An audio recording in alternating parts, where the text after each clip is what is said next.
Hello दोस्तों, स्वागत है आपका आजाद न्यूज इंडिया पर। और ये रहे आज के मुख्य समाचार। सुप्रीम कोर्ट ने नीट यूजी 2026 पेपर लीक के मामले में डॉक्टर्स फेडरेशन की याचिका पर राष्ट्रीय शिक्षण संस्थान के खिलाफ केंद्र सरकार को नोटिस जारी किया है। कोर्ट ने अधिकारियों से जवाब मंतव्य दाखिल करने को कहा है ताकि बड़े पैमाने पर भर्ती और चिकित्सा शिक्षा प्रणाली की दक्षता पर चर्चा हो सके। सीबीआई ने नीट लीक के आरोपी को कोर्ट में पेश किया। सीबीआई ने नीट यूजी 2026 पेपर लीक मामले में आरोपी अधिकारी मनीषा हवलदार को दिल्ली के राउज एवेन्यू कोर्ट में पेश किया।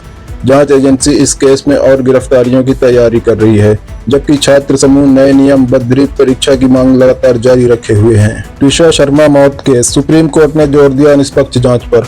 सुप्रीम कोर्ट ने ट्विशा शर्मा की अप्राकृतिक मौत केस में कहा कि घटना दुर्भाग्यपूर्ण और अप्राकृतिक है और इसकी निष्पक्ष जांच जरूरी है। चीफ जस्टिस ने सीबीआई जांच के फैसले को सही बताते हुए दोनों पक्षों को मीडिया में बयानबाजी से दूर रहने का निर्देश दिया है। असम में विधानसभा में यूसीसी विधेयक पेश।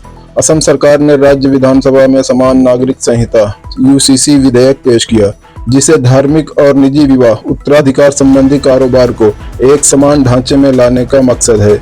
विपक्षी दलों ने इसे सामाजिक तनाव बढ़ाने वाला कहते हुए भी इसमें विरोध शुरू कर दिया है। दिल्ली जिमखाना क्लब खाली करने को लेकर हाईकोर्ट में लड़ाई जारी। दिल्ली जिमखाना क्लब ने खाली करने के आदेश के खिलाफ हाईकोर्ट में अपना रुख रखा है और अगली सुनवाई को टालने की मांग की है। मामले में दोनों पक्षों के बीच जमीन और निजी संपत्ति के अधिकार को लेकर विवाद जारी है। दिल्ली से आगरा दौरे पर अमेरिकी विदेश मंत्री मार्को रूबियो। अमेरिकी विदेश मंत्री मार्को रूबियो भारत यात्रा के दौरान दिल्ली से आगरा रवाना हुए और ताजमहल का दौरा किया। ताजमहल की संरचना और भारत अमेरिका सांस्कृतिक संबंधों पर जोर देते हुए उन्होंने भारत को वैश्विक धरोहरों की रक्षा करने वाला देश कहा। कर्नाटक सीएम सिद्धरमैया दिल्ली में कांग्रेस अध्यक्ष से मीटिंग। कांग्रेस के मुख्यमंत्री सिद्धरमैया रात को दिल्ली पहुंचे और सुबह 11 बजे कांग्रेस राष्ट्रीय अध्यक्ष मल्लिकार्जुन खड़गे से चुनावी रणनीति और विपक्षी लाइन को लेकर बैठक की। इस दौरान राज्य केंद्र संबंध, राष्ट्रीय नीति और अगले चुनावों की तैयारी पर चर्चा हुई। सोनीपत में ट्रिपल मर्डर, सन की आरोपी गिरफ्तार। सोनीपत में एक 30 वर्षीय व्यक्ति ने अपने पड़ोस के एक परिवार में लगातार हुए ट्रिपल मर्डर किए, जिसमें पति पत्नी और एक महिला शामिल हैं। पुलिस ने आरोपी को सनकी के तौर पर गिरफ्तार किया और मानसिक रूप से जांच की अनुशंसा की है। शोपियां में टेरर फंडिंग केस, एनआईए का जमाते इस्लामी के संस्थान पर छापा। शोपियां में आतंकवादी फंडिंग के मामले में एनआईए ने जमाते इस्लामी के शिक्षण संस्थान पर छापा मारकर दस्तावेजों और डिजिटल सामग्री की जांच शुरू की है।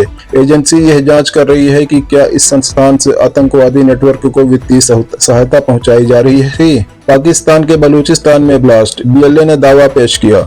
क्वेटा, बलूचिस्तान में रेलवे ट्रैक के पास हुए जोरदार विस्फोट में बलोच लिबरेशन आर्मी ने जिम्मेदारी ली है।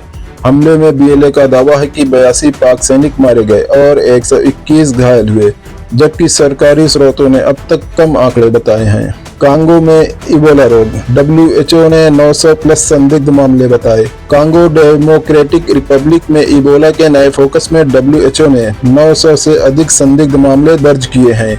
स्वास्थ्य एजेंसी ने निगरानी और टीकाकरण अभियान तेज करने के साथ साथ आसपास के देशों को भी चेतावनी जारी की है। होर्मुज से निकले तेल LNG जहाज पाकिस्तान चीन की ओर रवाना। होर्मुज स्ट्रेट के चारों ओर तनाव के बीच तेल और LNG लदे कई जहाज होर्मुज से निकलकर बेसिन की तरफ बढ़ रहे हैं, जिसमें कुछ जहाज पाकिस्तान और चीन की ओर जा रहे हैं। वाणिज्यिक जहाजों की सुरक्षा और ईंधन की आपूर्ति को लेकर नौसेना चौकसी बरकरार है। भारत में 10 दिन में चौथी बार पेट्रोल डीजल महंगा। भारत में पेट्रोल और डीजल के दाम 10 दिनों में चौथी बार बढ़ाए गए हैं, जिसमें पेट्रोल ₹2.61 और डीजल ₹2.71 प्रति लीटर महंगा हुआ है।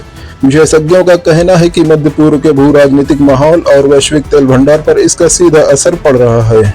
अमेरिका ईरान के बीच शांति समझौते की उम्मीद। अमेरिका और ईरान के बीच चल रही शांति वार्ता को लेकर दोनों देशों से सकारात्मक संकेत आ रहे हैं, जिसके चलते अंतर्राष्ट्रीय बाजारों में कच्चे तेल के भाव थोड़े कम हुए हैं।